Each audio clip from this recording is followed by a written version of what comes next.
Bonjour, alors je reviens aujourd'hui avec un petit peu de couture et un petit peu de maroquinerie. On va commencer par la couture avec le chemisier de Donna de la Maison Victor mai-juin 2016. C'est un chemisier qui a été beaucoup réalisé, enfin en tout cas j'en ai vu beaucoup tourner sur Instagram et sur les blogs. Et pour cause, moi je trouve que c'est un chemisier qui est très bien parce qu'il est simple, parce qu'il est léger, ample, qu'il a une jolie coupe en V plutôt d'avoir un col. Euh, et qu'en plus, la Maison Victor, je trouve, explique très clairement toutes les étapes et donc ça fait pas peur de commencer à poser une boutonnière, etc. Voilà. Donc moi j'ai commencé par ce tissu gris pour faire cette chemise robe. Et en fait ce tissu, je crois que je l'avais acheté au Coupon Saint-Pierre à l'époque. Si je me rappelle bien, c'était 5 € les 3 mètres. Bon, c'était pas un tissu de fou en termes de, je pense, de provenance, de qualité, etc. Sauf qu'en fait, ça fait 2 ans que je la porte très régulièrement et ça tient super bien. Il n'y a pas de défaut apparent. La couleur s'est pas délavée, etc. Et une autre qualité, c'est un tissu qui ne se froisse pas. Donc je l'emporte tout le temps en vacances puisque je sais que ça ne souffrira pas dans ma valise. Euh, Sinon, je crois que je l'avais réalisée en 42, cette chemise robe, parce que je pense que c'était le début un petit peu de quand je commençais à acheter les Maisons Victor. Je savais pas exactement comment ils taillaient et j'avais dû prendre pour moi un peu plus grand. Et au final, un 38 aurait été suffisant. Mais c'est pas grave parce que c'est quand même un modèle qui est assez large, ample et je le porte ceinturé. Donc en fait, je crois que j'avais un peu réduit à partir d'ici, mais pas de beaucoup. Et au final, avec une ceinture, ça passe bien. Si vous voulez voir cette robe, je crois qu'elle est sur mon Instagram. Et en tout cas, c'est une robe que je porte régulièrement depuis à peu près 2 ans. Et suite à cette réussite, j'avais voulu me faire la même chose avec un tissu noir. Et c'était l'époque où on commençait à entendre parler du tencel, qui était une matière, et qui est toujours une matière qui ne se froisse pas.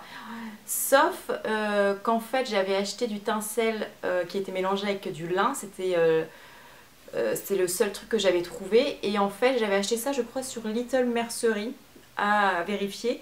Et donc j'avais pris un coupon de rouge et un coupon de noir. Et en fait le coupon de rouge j'en ai fait une mélilo. Bon là c'est à l'envers mais c'est juste pour vous montrer. Le rouge il est super lumineux. Alors il froisse puisque en fait il est mélangé au lin. Mais en tout cas, le tombé, la transparence, donc on a vraiment pas vraiment. Enfin, on n'a pas de transparence, là on voit un peu, mais c'est quand je porte pas du tout.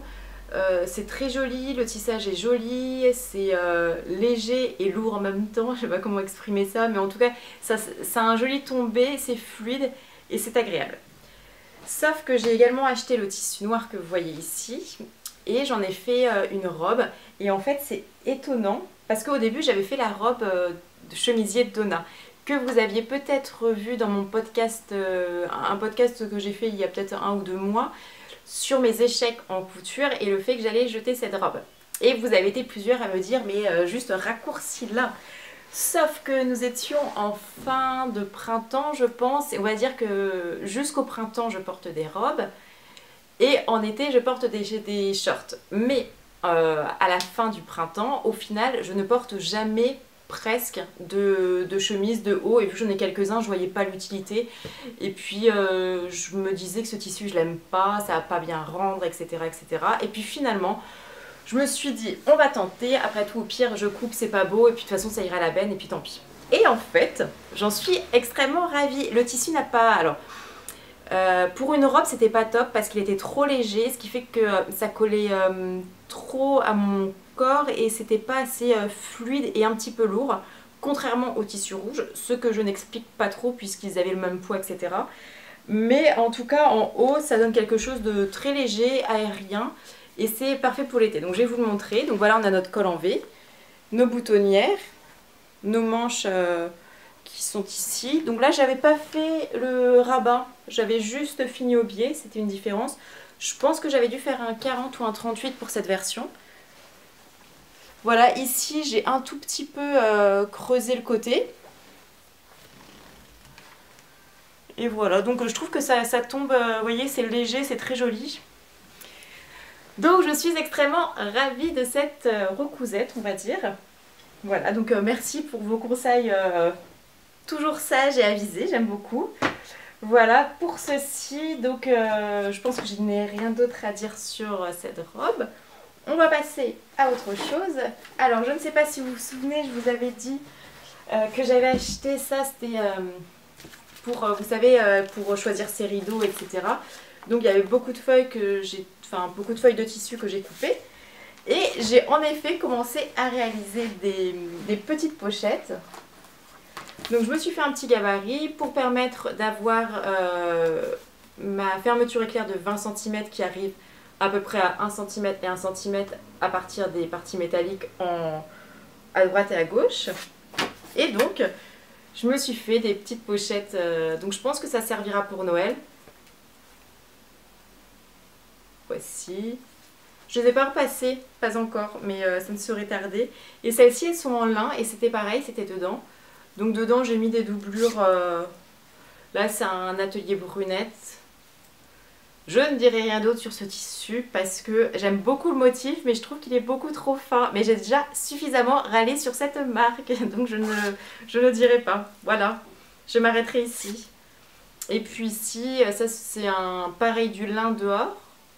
Et à l'intérieur, un tissu tahitien que ma mère avait ramené. Voilà. J'ai arrêté, donc il me reste encore quelques épaisseurs à faire. Sauf que j'avais plus de fermeture assez peps. Et en fait, par exemple, quand on voit les trois, je trouve que c'est la jaune qui rend le mieux. C'est joli. La rouge aussi. Donc j'irai acheter des fermetures en mercerie. Et puis ça se fera comme ça. Je sais que je vais dans une mercerie. J'essaierai de vous retrouver l'adresse. Qui a des fermetures vraiment pas chères. Et qui sont de bonne qualité et que vous pouvez vraiment acheter à l'unité parce que des fois je pourrais acheter sur Amazon mais bon ça, enfin on en reçoit 20 quoi. Et c'est à côté, pas trop loin de Châtelet. Voilà, je vous donnerai l'adresse parce que je m'en souviens plus. Et je crois que nous avons fini en ce qui concerne la couture. Et ça va être assez rapide également maintenant pour la maroquinerie. Je ne sais pas si vous vous rappelez, l'autre jour je vous ai montré mon sac à course transparent avec un système de rivets de part et d'autre. Et en fait ça c'était ma première réalisation avec le même système. Donc là j'ai mis des petites choses à l'intérieur. Et ici la différence c'est que c'était un seul panneau qu'on découpe. Donc ça fait un peu ça si vous voulez. Un peu comme le plan d'une église et ça redescend. Non je vais remonter donc. Ça commence comme ça. Donc là on fait tac et après on monte les côtés au fur et à mesure et on met le rabat. Donc voilà ce que ça donne. Ici j'avais mis une petite pression si jamais on veut affiner le bout. Donc vous voyez là ça se voit que c'est en une seule partie. On a nos rivets et ici voilà. Et une petite fermeture en mode cartable. Et ça c'est avec un cuir corail que j'aime beaucoup. Donc voilà ce que ça donne. Si jamais vous voulez le faire, donc là pareil ça sera du simili, cuir, plastique dur et pourquoi pas tissu d'ameublement assez rigide. Voilà. Ensuite, je vous ai dit que j'ai très peu cousu finalement pendant l'été. Et j'avais prévu à la base de me faire la robe Super Bison de Trésor, non l'inverse, la robe Trésor de Super Bison. Donc j'avais commencé un exemplaire en vert à partir d'un sari que j'avais ramené d'Inde qui au final est trop grande qu'il faut que je reprenne d'ailleurs avant de recommencer tout autre projet de vêtements on va dire. Et puis finalement après je l'avais fait en couleur rouille d'un atelier brunette et ça a été une catastrophe parce que j'ai multiplié les galères. Bref, j'ai pas jeté, j'ai encore rien fait de ce haut qui est resté à l'état de... Je crois que c'était mon dernier projet couture fini de l'été et ça a été un échec et je pense que c'est peut-être grâce ou à cause de ça que j'ai eu besoin d'une pause couture en tout cas quoi. Et plus le fait d'avoir mon uniforme d'été avec mon jean, avec mon short. Et donc voilà, j'avais l'ambition de réaliser une robe pour être témoin d'un mariage en septembre. Et puis les semaines ont passé et en fait j'ai décidé de ne pas le faire parce que j'aurais pas le temps en fait de faire quelque chose de joli, de bien. Donc je vais trouver une robe de mon placard qui, bien accessoirisé, fera le job, donc avec des talons, avec un joli maquillage, etc. Mais à côté de ça, je crois que j'ai peut-être réalisé la pochette de soirée. Je vais vous montrer ça. Alors c'est avec un cuir qui est plastifié pour le coup. J'ai mis deux petits boutons de colle, voilà, on ouvre. Ce qu'on peut faire pour la chaîne, c'est tout simplement l'enlever. Et comme ça, je peux aussi me balader avec ça à mon bras. Donc si jamais vous souhaitez réaliser quelque chose comme ça, c'est extrêmement simple. Vous faites un gabarit. Et en fait, là, on est à peu près aux 2/3. Et ici, on va coudre sur les côtés.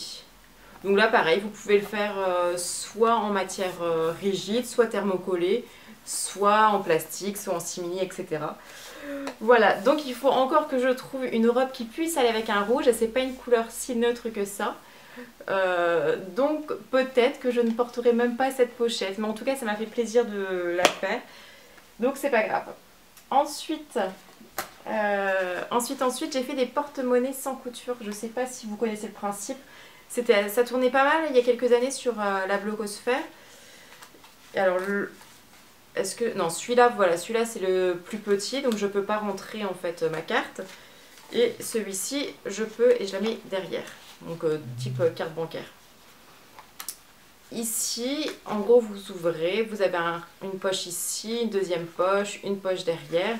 Et en fait, vous n'avez aucune couture, c'est vraiment une histoire de pliage, de découpe, et puis de rivets que vous placez comme ceci. Donc si jamais ça vous intéresse, je pourrais vous mettre des liens sur des tutos qui existent. Moi je l'ai refait parce que je voulais avoir mes propres dimensions. C'est pour ça que celui-ci il est plus petit, mais je m'en sers. Et celui-ci il est un petit peu plus grand et un petit peu plus large, mais voilà, c'est exactement le même principe. Ça dépend de comment vous faites votre base. Et puis sinon, pour finir, on va passer à un protège ordinateur que j'ai réalisé en couture à la main en cuir. Donc voilà, là j'ai utilisé du cuir avec une petite entaille ici pour pouvoir bien prendre l'ordinateur. Sur les côtés, j'ai fait une couture à la main. Je ne l'ai pas fait à la machine cette fois-ci parce que je devais être très près du bord, parce que j'ai coupé un petit peu court en fait la largeur. Donc je voulais essayer de grappiller au maximum des millimètres de chaque côté. Et il s'avère que même en ayant grappillé les quelques millimètres que je pouvais, ça reste un peu juste en largeur.